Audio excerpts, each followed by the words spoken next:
Bonjour Monsieur Jean-Louis Roqueplan, merci encore d'avoir accepté l'invitation. Et on en était resté, alors je ne l'ai pas mis, puisqu'on a terminé là-dessus.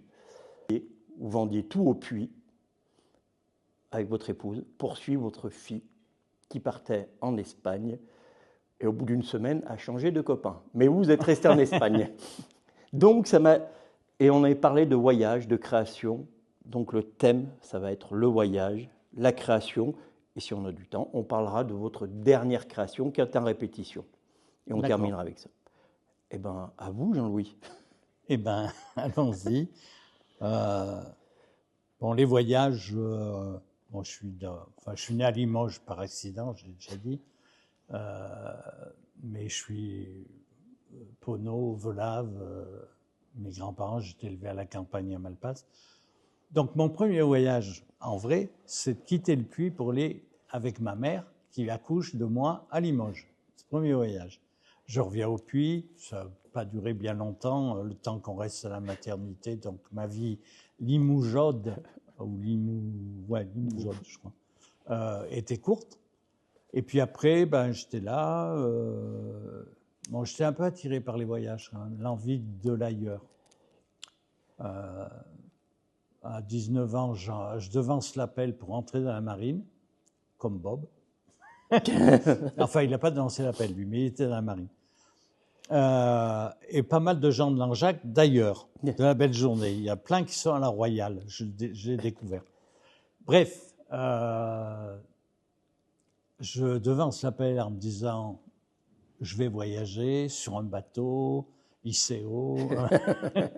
Et sinon, si je ne voyage pas vraiment sur un bateau, j'irai en Outre-mer, Nouvelle-Calédonie, Tahiti, la Guyane, peut-être, je sais pas. Enfin, bref. Des rêves. Des rêves. Et entre-temps, j'avais passé une scolarité assez pas très bonne. J'ai un certificat d'études, j'ai brillamment échoué le BEPC, brillamment échoué un CAP d'être comptable. Mais avant, après la troisième, je voulais faire cuisinier et cuisinier embarqué. Mon rêve, c'était de faire de la cuisine sur les bateaux. Donc, il y avait la notion quand même de voyage, d'un ailleurs lointain, etc. Puis bon, dans la marine, ils ne m'ont pas pris là. J'ai terminé grand voyage, ministère de la Marine à Paris, dans les bureaux. Voilà. Bon, bref, ça a été la première fois que je voyais Paris. Pas sous de très bonnes conditions, parce qu'en Ébidas, on n'a pas beaucoup d'argent et c'est pas très rigolo. Et puis, entre-temps, à 16 ans, j'avais fait un voyage à Méchédé, ville jumelle du Puy. J'ai dû aller en Italie une fois, dans les Alpes. J'ai pas mal été dans les Alpes françaises, italiennes. Et qu'on va retrouver ensuite pour le théâtre. Retrouver, ouais, ça a formé des trucs. Et puis, bon, en rentrant du service militaire, je fais 4-5 métiers ici, pas du tout... être cuisinier, magasinier, auto, j'y connaissais rien en voiture, j'étais toujours perdu quand le client me disait il y a une tête de Delco, je ne voyais même pas où ça se situait, mais enfin bref. Je me faisais pas mal disputer par mon patron. Et puis, à un moment, j'avais des copains que j'avais rencontrés aux éclaireurs, ça j'ai dû en parler, des éclairs, ouais. qui étaient en fac à Caen, Jean-Paul Rogue, lettres modernes. Et il me téléphone, puis c'est à l'époque où il m'écrit, il n'y a pas le portable, hein. Et il me dit, ouais, viens à Caen, c'est universitaire, il y a du théâtre, il y a plein de trucs. Et on décide avec Marceline, ma copine de l'époque, d'aller à Caen. Et je vais à Caen, et là j'ai fait la rencontre du théâtre. Alors avant, j'ai fait des scénettes, des sketchs, des choses comme ça avec le mouvement des éclaireurs de France. Éclaireuses et éclaireurs de France, c'était mixte. Et à Caen, j'étais un petit peu avec une troupe de théâtre, qui avait un petit café-théâtre, mais j'ai pas joué, j'étais proche d'eux. Et puis je fais un stage dans un centre culturel, Léo Lagrange. Je fais un stage de théâtre d'un week-end. Et à la fin, l'animateur, il me dit, mais pourquoi tu ne fais pas Jacques Lecoq à Paris? J'avais entendu parler, Jacques Lecoq. Il me dit, ben si, écris. Alors il y avait une liste d'attente, j'écris. Ma copine me dit, je te soutiendrai, j'ai du travail. Elle travaille. Alors elle était passée de Sainte-Marie-au-Puy à Sainte-Marie à Caen, parce qu'il y a, c'est des gros établissements. Donc elle était infirmière. Bon, moi je travaillais au Ben Marel. J'ai poncé des bennes de camion. Hein. Après, j'ai travaillé au Centre de recherche archéologique médiévale de l'Université de Caen. Avec des étudiants, on a monté une petite troupe étudiante. Avec 2-3 voitures, on a sillonné un peu la Haute-Loire, on a monté des spectacles, on jouait dans les VVF, et puis voilà. Et je reçois une réponse de l'école Jacques Lecoq qui me dit « Vous êtes admis ». Voilà, et là, on a tout l'épisode. J'invite à voir le premier épisode. Donc Paris. Paris. Voilà. Et puis à la sortie de ça, mais peut-être j'en ai déjà parlé, avec des camarades de l'école, on fonde une compagnie. Il y avait un gars qui était avec nous, Jacques Guedge, qui dirigeait le théâtre Gérard Philippe à Champigny-sur-Marne. Il monte une compagnie, on était... Alors, des élèves, on devait être de sa promotion, hein, on devait être 6, 7, peut-être. Puis il y avait un comédien de plus 2 danseuses qui étaient avec nous, plus 2 musiciens. Donc on devait être une compagnie de 12 dans un immense théâtre Gérard Philippe on va dire à la soviétique un peu, parce que Champigny était la ville de Georges Marchais et de Georges Ségui. D'ailleurs, la fille qui faisait nos fiches de paye était la fille de Georges Ségui, CGT. Donc, c'était un théâtre immense pour les meetings et tout, une scène fabuleusement grande, équipée et tout. Bon, on n'était pas payé, mais la ville de Champigny nous payait le repas de midi à la cantine. Et la carte orange, très important pour se déplacer en banlieue. Et là, on débute. L'appétence ou l'envie, c'est de jouer ou d'écrire? Non, de jouer. De jouer. Oui, je sortais de chez Jacques Lecoq, on avait fait Commedia dell'arte, le clown, parce qu'il était innovateur à l'époque hein, dans ces trucs-là. La Commedia dell'arte, il avait fait refabriquer des masques par Sartori en Italie. Il avait fait le masque neutre, le clown. Il sortait le clown du cirque pour faire le clown de théâtre. Donc sur scène, hein, moins cirque, plus avec des histoires, des structures déjà théâtrales. La tragédie grecque, la pantomime, le mimeaudrame, l'acrobatie, on faisait de l'acrobatie, une forte éducation physique. C'est un théâtre très corporel aussi.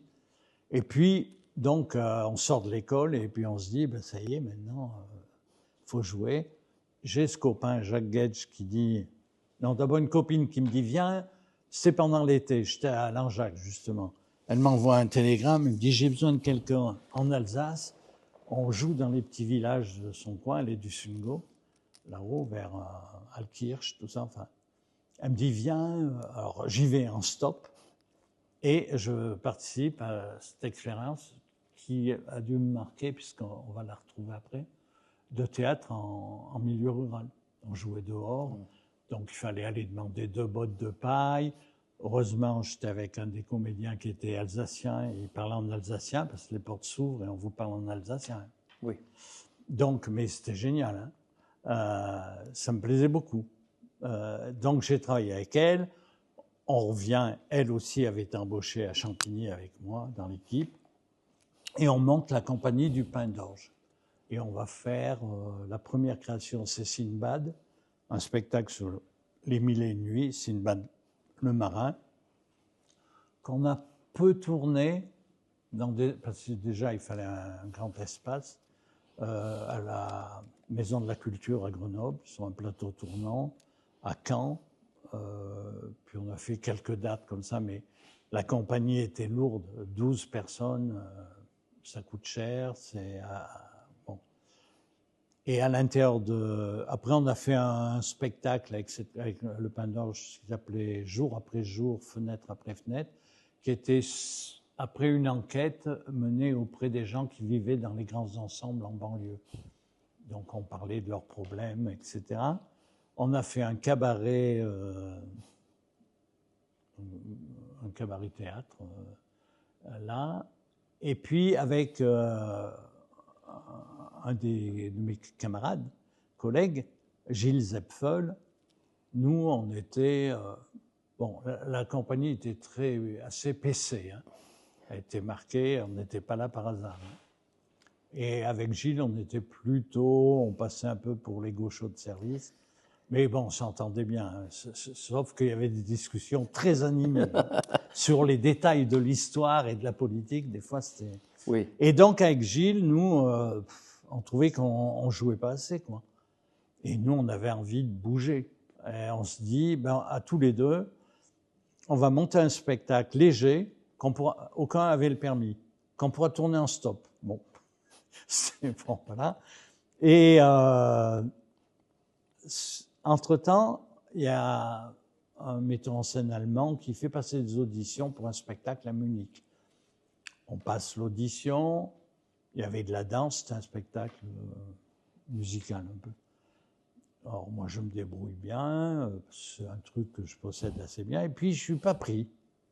Et Gilles est pris. Bon après j'ai compris, il avait pris que des blonds, Ouais. et j'étais moi. Et c'est un spectacle un peu gay homo. Et bon, Gilles, il est embauché à Munich.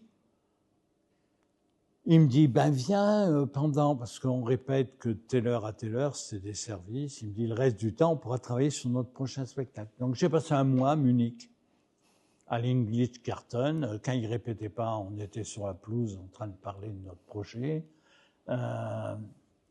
Et puis on est revenu de Munich. Alors c'était la cata parce que le metteur en scène n'a payé personne. Il s'est barré. Il a fallu qu'on aille à l'ambassade, au consulat pour voir s'ils pouvaient nous rapatrier. Non. Donc on est revenu en stop. Enfin, je sais plus. Et là, on est revenu ici parce que j'avais des amis, une autre petite amie, dont le père était, qui est Joseph Servant, qui était colonel et qui travaillait au Togo. Il était conseiller diplomatique du président du Togo, Yassine Bey Yadema. Donc me voilà au Togo, je suis allé là-bas, j'ai passé un mois, j'ai passé le permis, je ne conduis pas, mais je ne sais pas le faire.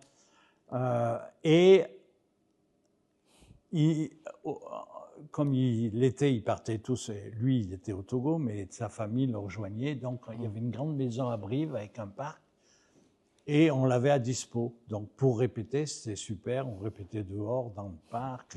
Il y a des tas de copains de droite, de gauche. Ah oui, j'avais joué. Non, pas encore. Donc, on se retrouve et on monte un spectacle à deux. Bon voyage, Monsieur Quichotte, 2 clowns. On avait fait du clown chez Lecoq. Léger, enfin pas si léger que ça. Au début, on se dit on tourne en stop. Après, on avait 2 escabeaux que m'avait prêté. L'avantage de créer en province, c'est qu'on ne paye pas les salles de répétition à l'époque. Aujourd'hui, c'est autre chose. Et on peut se faire aider par des copains. Oui. J'ai un copain qui était vitrier et qui m'a prêté 2 escabeaux. Comment il s'appelle Fourcault. Guy Fourcault, qui dirigeait la chorale. J'avais chanté à cœur joie, alors je les connaissais bien. J'avais besoin d'un porte-partition, il m'en passe un. Une botte de paille, on en trouve facilement à se faire prêter. Un bout de tissu. Les costumes, on est allé au Secours catholique, on a fait nos costumes là. Et on monte ce spectacle qu'on joue à Langeac, à Raboulet, dans le pré, en dessous des fermes, là, parce qu'on était toujours avec Jean-Louis Lyonnais. Et on a tourné un petit peu par là, dans quelques villages. Et Jean-Louis Lyonnais dit « Ah, vous pourriez aller jouer à Annecy, dans la maison mère des gamins. » Et on va jouer à Annecy. On joue à Annecy, on a joué à la MJ, on a joué dans leur établissement. Et là, la copine qui était retournée en Alsace dit « Ah, je vous fais une tournée en Alsace. » Alors, passer d'Annecy à l'Alsace, on passe par la Suisse. Et pour se déplacer, on avait acheté une Audi. Une Audi qu'on ne conduisait pas. Alors, c'était ma copine de l'époque qui conduisait. Et on traverse la Suisse. On s'est fait arrêter et parce que y a une Audi dans laquelle il y avait le corps d'un patron qui avait été trouvé, donc on était un peu suspect.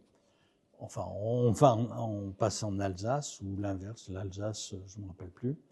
Et puis là, on joue en Alsace, dans des villages, dans des petites structures, pour les mineurs du phosphate, pour les gamins des mineurs du phosphate, en Alsace, mais super souvenir, voilà.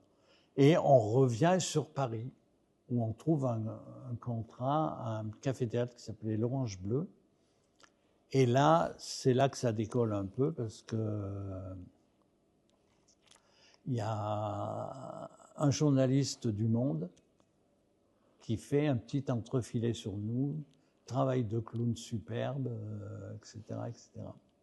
Et là, on a un agent de spectacle, un tourneur, qui vient nous voir, que c'est un grand monsieur du théâtre, enfin, qui s'appelle André Ginsburger, qui fait tourner des grosses compagnies, etc., mais qui se réserve un petit peu de découvrir un peu des petites compagnies, des petites troupes. Donc, il nous prend sous son aile, et avec ce fameux Bon voyage de ceux qui chotent, il nous envoie en premier au Festival international de théâtre de Cardiff, au Pays de Galles, où on est resté une semaine facile. On a joué à Aberystwyth, enfin des... Et là, vous jouiez en français?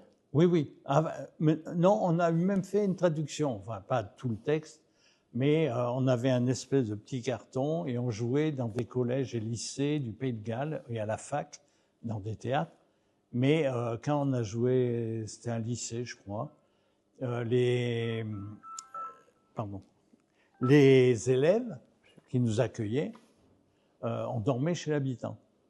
Et bon, on nous accueille, on nous présente les familles. Alors moi, j'étais chez la famille de la fille la plus nulle en français de la classe. Bon, peu importe, je parle pas anglais, on s'est débrouillé, je suis assez débrouillard un peu. Je repère vite quelques trucs. Et l'école avait traduit notre spectacle, enfin un grand panneau, en gallois. Et alors on a joué pour eux, on a joué pour un centre social des ouvriers, des mineurs de je sais pas où, dans les montagnes du Pays de Galles. Super sympa, des mecs.